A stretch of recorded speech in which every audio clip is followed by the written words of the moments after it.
Good afternoon. That slideshow said more about me than I know about myself.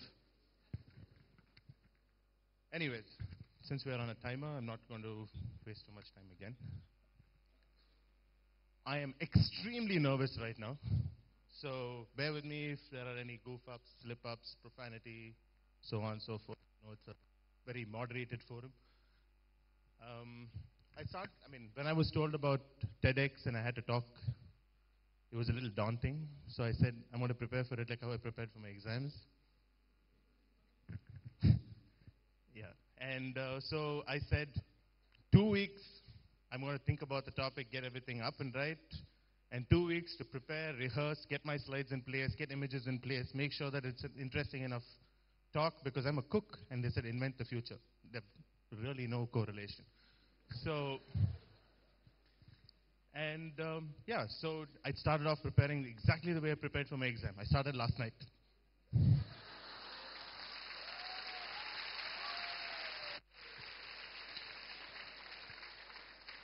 And believe me, I was even considering using the same excuses that I'd used all through school and college and killed my granddad 100 times over to try and get out.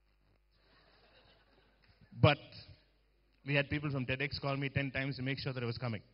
There was no backing out. It's 2 minutes up? Okay. So, the topic, how I taught myself to cook. Very interesting to see where invent the future and cooking has got to do with something. So, we'll move on to some slides. Well, as you can see, I don't have good looks, bad dressing sense. I wear a tablecloth check shirt and white shoes for a conference, and I couldn't sing or dance, so I wasn't going to be a rock star or a dancer. So how was I going to get some attention? I was a big kid, that was attention enough, but it wasn't the right kind of attention. So I did martial arts. Yeah, so I was a big scary, and that really didn't help me much anyways. Macho turned flabby, and so I had to look for something else, and it was food. I loved eating it. And I could barely cook it, though. So I had to draw upon some inspiration that helped me through most of my childhood. And,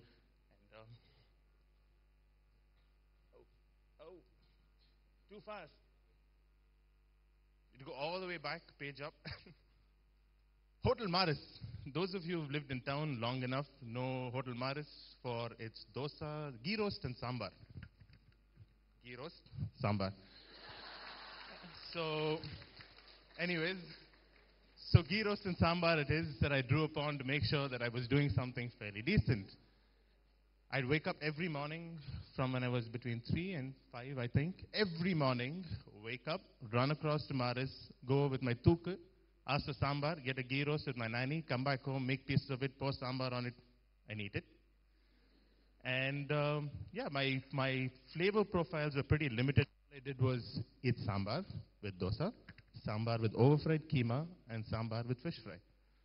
So that restricted my flavor profiles. I know it's not a good idea to bring up food.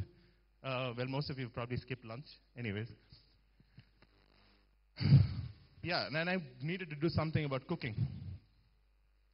The Earthquake Cake. It was a book that was presented to me by a friend of mine while I was in third grade. And he said, this has got a great story. It was a supplement from the Young Australian, whatever. So it was just a supplement. You can't expect it to be really good. So I went through it, and there were literally 4 ingredients on that book which described the cake. Eggs, flour, sugar, milk. And it's called the Earthquake Cake. That didn't inspire too much confidence anyways, but I thought, I read it, I'm going to bake myself a cake. And throughout this whole presentation, in the next 13 minutes, you will actually see some cues of some disasters, all right? So just bear with me while I take you through some of my disasters in life. So I baked the Earthquake Cake with eggs, sugar. Didn't know how many eggs I was putting in, didn't know how much sugar I was putting in. I put in atta, and I put milk. All right.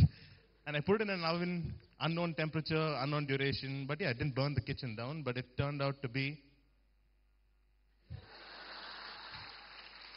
A disaster. What do you expect? And yeah, we go to the next blank slide. Yeah, perfect. And yeah, I spent the next 3 days trying to figure out why my tummy hurt and trying to tell my parents why I wasn't going to school. And then, braving that, 6 months on, I remember my mom taking me to Nilgiris because we lived around the corner. And my first attempt at cooking was that. Super. Instant badam drink with real nuts. Confidence building, isn't it? I mean, look at it. How wrong can that be? I said, okay, instant. And I loved badam milk. And no, don't look for that on my body right now. It's there. And I took the packet home without letting my mom know about it. Went home, took some hot milk, mixed it into a glass, the whole packet into one glass. And I had a sip. And cue.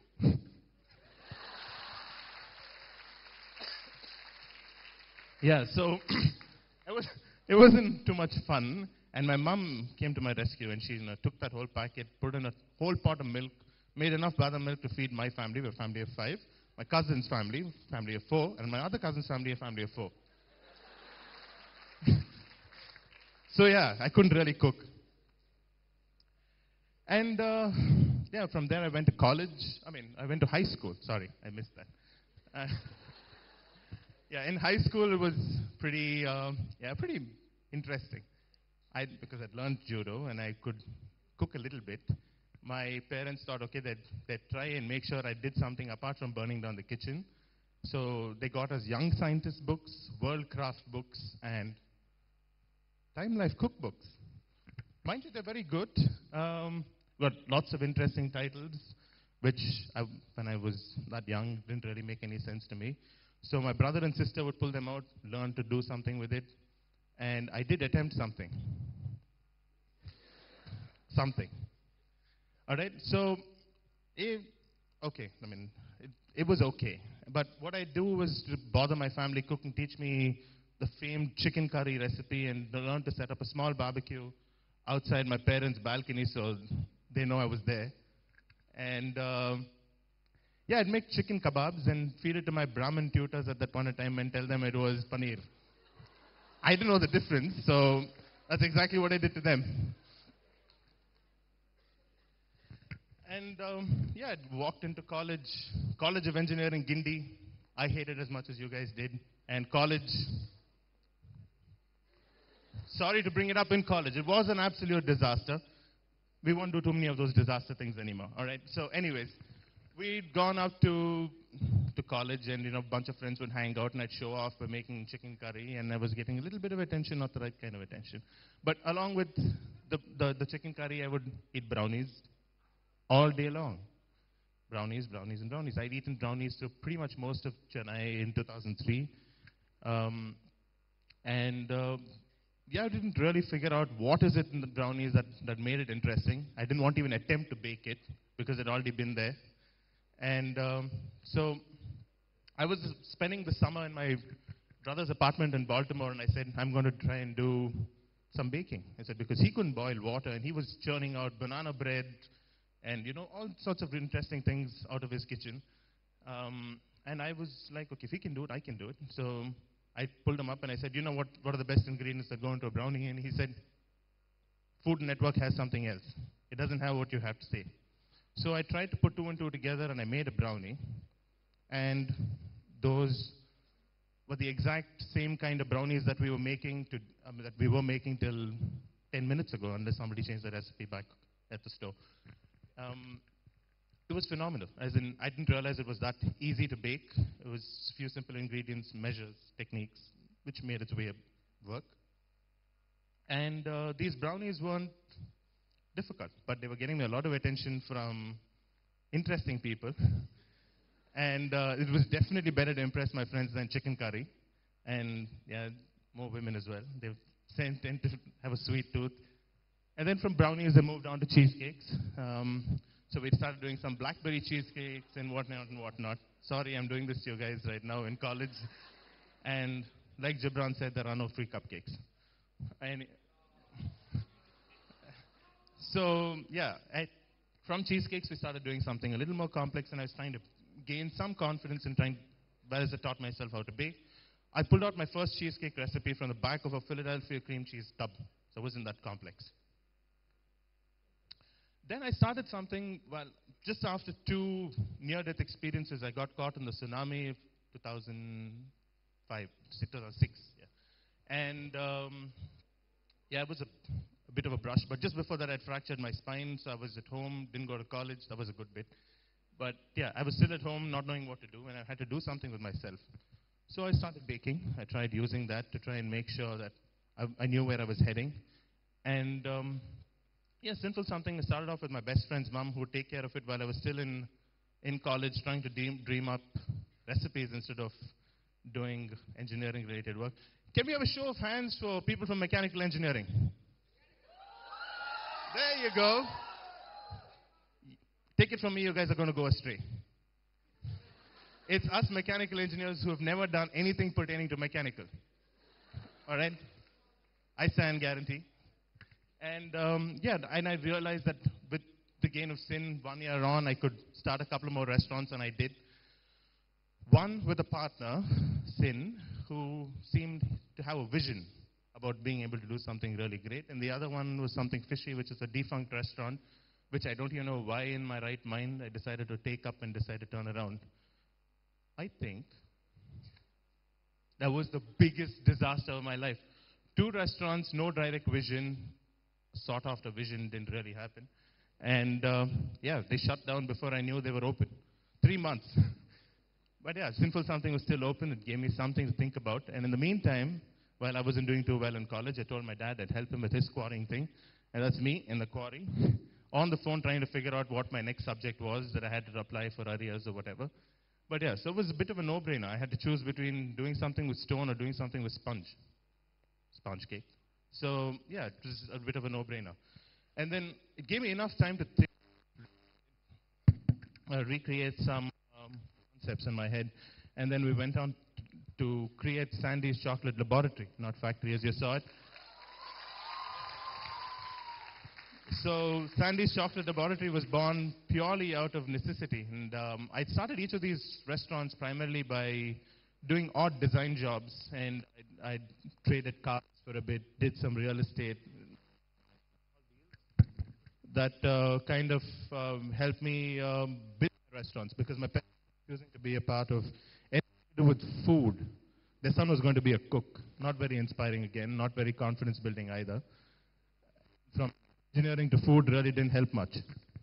And right after Sandy's, I was looking and hunting for produce. I was trying to figure out how to get things and how to make sure that my restaurants were more interesting. So I started using local produce, and the biggest draw for me was mangoes. I'm from Andhra, so Banganapalli mangoes were the biggest draw for me. And I'd come back every time I drove back from the quarry with a boot full of mangoes. And while I was doing that, I said, maybe I should localize and try and come up with a restaurant that reflected my cuisine. And Maya, my new restaurant, which features food from a specific region of Andhra called Nellore, was born, where I was pretty much doing my interpretation of Nellore food.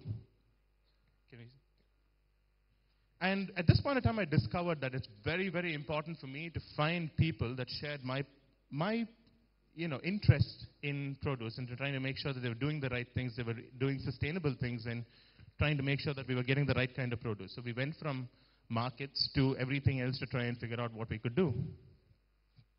And I discovered chocolate as a pretty key ingredient in trying to distinguish myself from every other chef in town, or the country for that matter.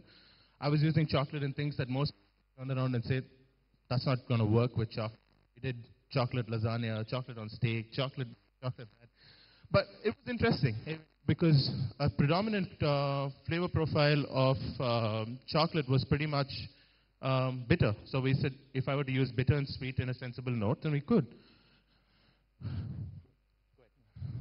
And there was this my last big disaster, so to speak.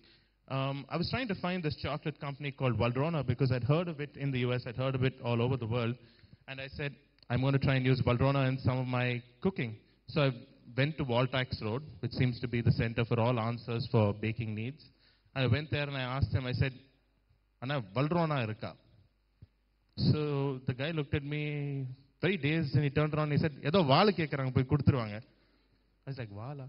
Finished. Then I realized there was no way that I was going to work with guys who didn't understand my requirements or had the sensibility of seeing something international. Oh, that wasn't even meant to be. Oh, go past. Yeah, so I started looking at farmers markets, and I'd read about farmers markets, had seen it on TV, travel and living, whatnot. So I said, I'm going to discover my own farmers market. And there was this little sign that announced farmers market somewhere, and I went there and I said, I'm going to try and find something interesting to integrate into my restaurants, and nobody seemed to understand that. So I saw one farmer sitting with one basket of tomatoes. And go ahead. Yeah, so I started identifying people who were nurturing the craft.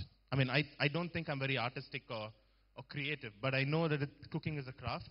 And so we wanted to find meat suppliers, vegetable consolidators, fresh herb suppliers. It seems to be a big task. Seafood suppliers, and of course, my favorite thing, cocoa bean suppliers, who are helping me produce my own chocolate bars. This is a doctor called Laya and her mum, who are growing cocoa of Coimbatore. And I seem to hear this word. I think you're very passionate about what you're doing. Maybe, but imagine having to do this time and time again every day, try and do the same thing for an extended period of time. You get bored. Passion doesn't really sit in there. And you have to peel 100 kilos of potatoes. It's not very passionate. And so I think it's more commitment. So I'd say I think we're more committed to doing what we're doing than being just passionate about it. Be it an artist, be it a dancer, be it anybody for that matter. I think they have to be very committed to what they're doing to be able to achieve what they're doing. It's not just merely enough to be passionate about it. So, coming back to inventing the future, we have started using sustainable produce, which meant that the farms would be used for cyclic crop production. And I was trying to use local flavor profiles, things from my past, things of your past, and to try and create sensible dishes. And we were localizing produce to create international flavors. I'd use tomatoes from here to create international pizza experiences. Mozzarella grown from Indian milk to produce international experiences. And we had to adequately understand simple produce. And I think this, if applied to any craft, pretty much can invent the future. Thank you, ladies and gentlemen, for your patience.